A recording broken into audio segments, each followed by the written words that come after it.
Macmillan Audio presents The Business Trip by Jessie Garcia. Read for you by Jennifer Pickens, Tim Campbell, Fred Berman, Andrew Eiden, Dylan Fitzpatrick, Kirby Heyborne, Hillary Huber, John Pirhalla, Gail Shalan, and Kimberly M. Wetherell.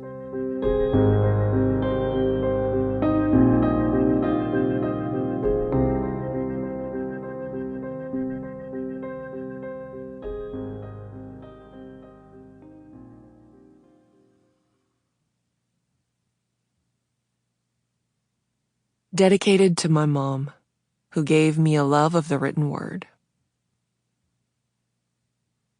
Part 1. Chapter 1. Jasmine. The day of the flight. I had to move carefully, quietly, grabbing only what I could in the dark without waking Glenn. He snorted and rolled to his side, and I froze, hand in midair above the suitcase, ready to abort the mission and slip back under the covers if needed. I could always lie and tell him that I had just gotten up to use the bathroom. If that happened, I was praying that he wouldn't notice I was wearing jeans. His mouth began to gape open in a comical way, and he lightly snored. He seemed to be solidly asleep, perhaps thanks in part to Ambien, his sleeping medication.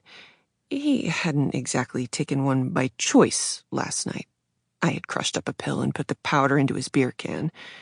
He kept the Ambien in the bathroom cupboard. They came from a buddy on the black market and were extra strong, he told me, more than any doctor would prescribe. These would usually put him out like a light.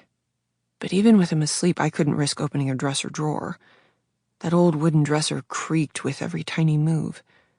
I also couldn't take the chance of the clatter of hangers in the closet, so I would have to select from what was on the floor or in the laundry hamper to take with me. A pair of sweatpants and leggings, some underwear and a bra from the hamper, a couple of shirts of mine, and one warm red flannel button-up of Glenn's I had always liked. It was January, after all, and I was headed from Wisconsin to Denver. Giving me his flannel shirt was the least he could do. I couldn't find any matching socks, so I took a few orphan ones and threw them in. I could buy new socks in my new city. Same with a toothbrush and other necessities.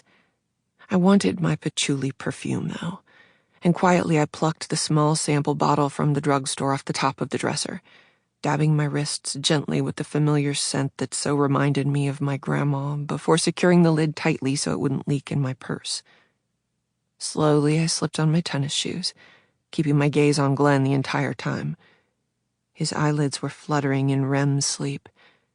My heart seemed to be going just as fast. He usually wasn't up until around 11 a.m., 6 hours from now. I had tried to time it perfectly, to make my escape 2 hours after he fell asleep. Glenn would never guess that I was at the airport. If he was suspicious, he would probably check the bus station in downtown Madison, maybe the train depot in nearby Columbus.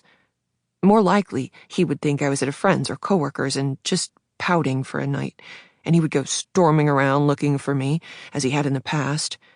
No way he would believe that I had money for an airplane ticket, but I did. I had been squirreling away my tips at the bar for more than a year, and grabbing the occasional 10 or 20 from Glenn's wallet when I thought he wouldn't notice. Paydays and lucky nights at the casino were usually prime times. As I stood up, my eye caught the outline of my face in the mirror above the dresser, moonlight illuminating half of it. Long blonde hair, a pair of fake circular glasses from Goodwill that always reminded me of John Lennon. They didn't have real lenses, just clear plastic ones, but I liked the way I looked in them, and would put them on occasionally. I was proud that at my age of 44 I still didn't need real glasses. Easing one of my shirt sleeves up, I winced, looking at the deep bruise with the finger marks that Glenn had created a few nights ago. Our last fight, the one that broke me. He accused me of flirting with guys at the bar, called me a fucking whore, and pushed me onto the bed, forcing sex. I turned my head away and shut my eyes. When it was over, he grabbed... Sample complete. Ready to continue?